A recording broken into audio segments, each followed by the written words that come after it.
हरे कृष्णा, राधे राधे भक्तों, आप सभी का स्वागत है आपके अपने चैनल पर संदीप भक्ति ज्ञान गंगा में। भक्तों, आप सभी को जितिया पर्व की ढेरों शुभकामनाएं। तो आज की इस वीडियो में मैं आपको जीवित पुत्रिका, जिसे जितिया, जितिया, खरजितिया कई नामों से जाना जाता है, उसकी जो है पूजा के बाद में चौकी विसर्जन हमें कैसे करना है, कब करना है और चढ़ाई गई सामग्रियों का हमें क्या करना है, उसकी बहुत ही साधारण सी विधि बताऊंगी, संपूर्ण जानकारी दूंगी। तो वीडियो को पूरा देखिएगा और अंत तक देखिएगा। यदि वीडियो पसंद आती है वीडियो को लाइक कीजिएगा, ज्यादा से ज्यादा शेयर कीजिएगा। अगर आपने चैनल को सब्सक्राइब नहीं किया तो चैनल को सब्सक्राइब जरूर से कर लीजिएगा।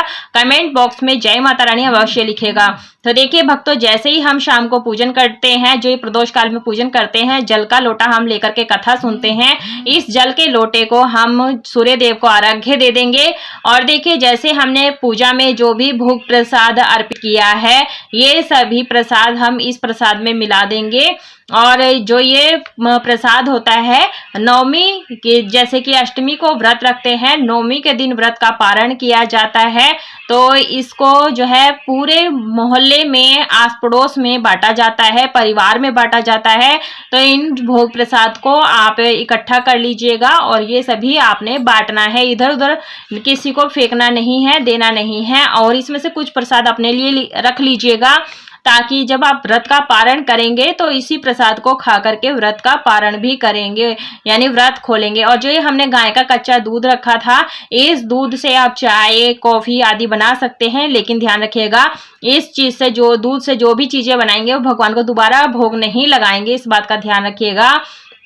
और जो अंकुरित चने हैं, ये भी हम इसी में मिला लेंगे, ये प्रसाद के रूप में सभी को वितरित कर देंगे।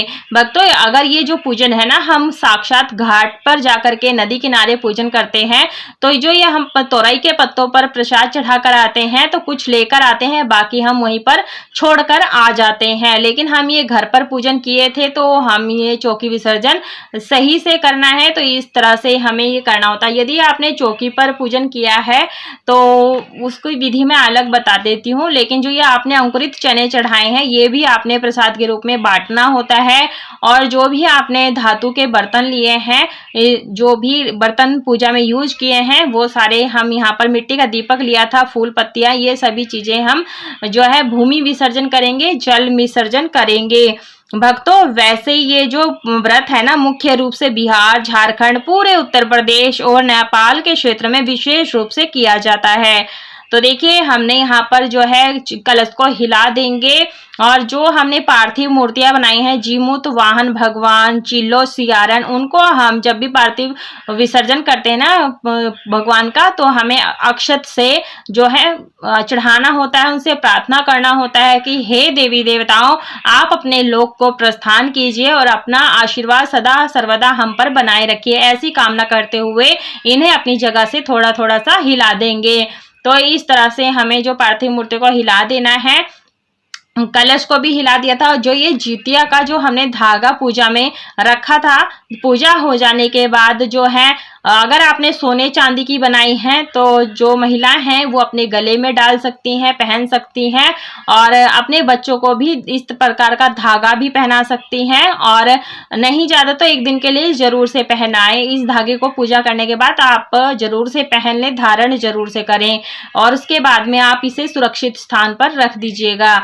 और देखिए, हमने जितनी भी तोरई के पत्ते लिए थे, क्योंकि जो ये तोरी के पत्ते हैं ना, इसमें बहुत ही विशेष पत्ते होते हैं, माने जाते हैं, बहुत ही महत्व होता है, क्योंकि श्राद्ध पक्ष भी चल रहे होते हैं, तो तोरी का विशेष महत्व होता है। इसे नौनी का साग, झींगी, तोरई, सरपुतिया, सतपुतिया के पत्ते भी बोले जाते हैं।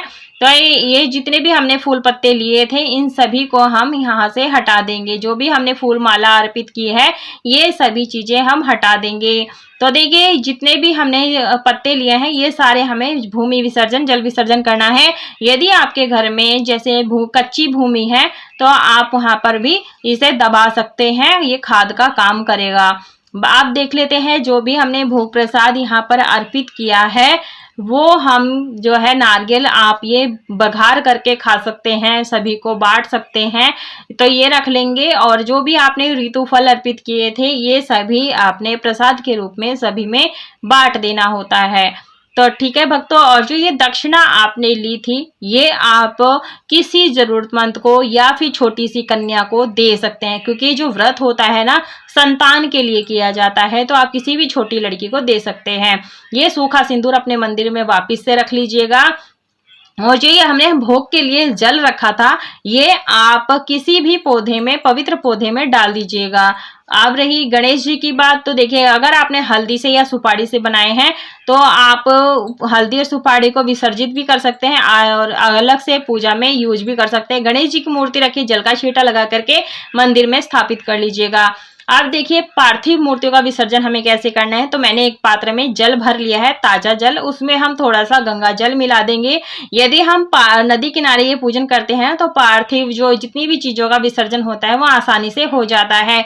हम इसमें चंदन, रोली, हल्दी, अक्षत ये सभी चीजें जल के अंदर डाल देंगे। तो इस तरह से हमारा जल का पूजन भी हो जाता है और इसमें आप थोड़े से पुष्प डाल दीजिएगा। तो ये जो है हमारा जल तैयार हो गया है। और देखिए ये जो है इको फ्रेंडली जो है मूर्ति है, तो हम इन्हें 3 बार डुबकी लगाएंगे और इस प्रकार से डुबकी लगाने के बाद में हम इसे जल में ही छोड़ देंगे। तो इस तरह से हमें हाथ से पानी को बढ़ाना भी होता है, इस बात का ध्यान रखिएगा। तो देखिए इस पूजा में जो है इसी तरह से विसर्जित किया जाता है। विसर्जन करने की जो विधि है बहुत ही सरल है, इसे आप घर में कर सकते हैं। और जब ये पानी में अपने आप मेल्ट हो जाएगी ना, तब आप किसी पौधे में डाल दीजिएगा, मिट्टी को भी और पानी को भी। तो इस तरह से हम जीमूत वाहन भगवान को, चिल्लो सियारन को, सभी को इस तरह से पानी में जो विसर्जित कर देंगे, जल से बढ़ा देंगे। और उसके बाद में जितने भी हमने फूल अर्पित किए हैं वो सभी इसी में डाल देंगे। इनसे प्रार्थना करेंगे कि अगर पूजा में हमसे कोई कमी रह जाती है, गलती हुई है, तो हमें बच्चा समझ करके क्षमा कर दीजिएगा। तो मैंने जैसे ही बताया कि ये जल में मट्टी अपने आप मेल्ट हो जाएगी मूर्तियां, तब आप इसे किसी गमले आदि में डाल दीजिएगा। इधर उधर फेंकने की जो है अच्छा नहीं माना जाता है, इससे हमारी जो है दोष लगता है इधर उधर अगर हम फेंकते हैं। ये जनेऊ है, जनेऊ को अगर आपके घर में कोई पहनता है तो उसे दे सकते हैं, नहीं तो आप इसे दान कर दीजिएगा। आप ये जितने भी तोरई के पत्ते लिए हैं इन सभी को हम ये जल विसर्जन, भूमि विसर्जन कर देंगे। तो इधर से हटा देंगे। और ये कलश है, कलश में जो पात्र पे हमने चावल रखे हैं इसका क्या करना है, तो देखिए अगर आपने ज्यादा अक्षत लिए हैं तो आप इसे किसी जरूरतमंद को खिलाने के लिए दे सकते हैं, नहीं तो आप ये पक्षी को, गाय को खाने के लिए दे सकते हैं। और जो ये हमने पंच पल्लव लगाए हैं इसमें, इसको हम हटा देंगे, इसको भी भूमि विसर्जन करेंगे। और जो कलश का जो जल है इसमें जो है सभी शक्तियां विद्यमान होती हैं, तो जल का छींटा पूरे घर में लगाना है। और देखिए भक्तों, टॉयलेट और बाथरूम को छोड़ करके सभी जगह छींटा लगा देना है। जो हमने ये पटा रखा था इसके ऊपर भी हमने छींटा लगा दिए, ये वापस से हम जहां से उठाए थे वहीं पर रख देंगे। और ये जो जल बच जाता है छींटा लगाने के बाद, ये किसी पौधे में डाल दीजिएगा। मिट्टी का कलश रखा था उसका विसर्जन कर दीजिएगा। और देखिए जो हमने परात में नदी बनाई थी, कृत्रिम नदी बनाई थी, इस जल को आपने क्या करना है, किसी भी पौधे में डाल दीजिएगा, नाली वगैरह में नहीं फेंकना है, इस बात का ध्यान रखिएगा। और देखिए जो हमने चौक पूरा है, आटा रखा है, इस आटे को क्या करना है, आप इकट्ठा करके कहीं पेड़ के नीचे रख सकते हैं ताकि चींटी आदि खा ले। और जो हमने घेरू लिया है इस पे आपने क्या करना है, थोड़ा सा जल लेना है और जल लेकर के इसको थोड़ा सा रब कर देना है, यानी पोंछ लेना, साफ कपड़े से पोंछ लेना है और इसे किसी कच्ची जगह पर झाड़ दीजिएगा। इसी तरह से हमें जितिया पर्व की चौकी विसर्जन करना है। वीडियो पसंद आई है, वीडियो को लाइक शेयर सब्सक्राइब जरूर करें। कमेंट बॉक्स में जय माता रानी।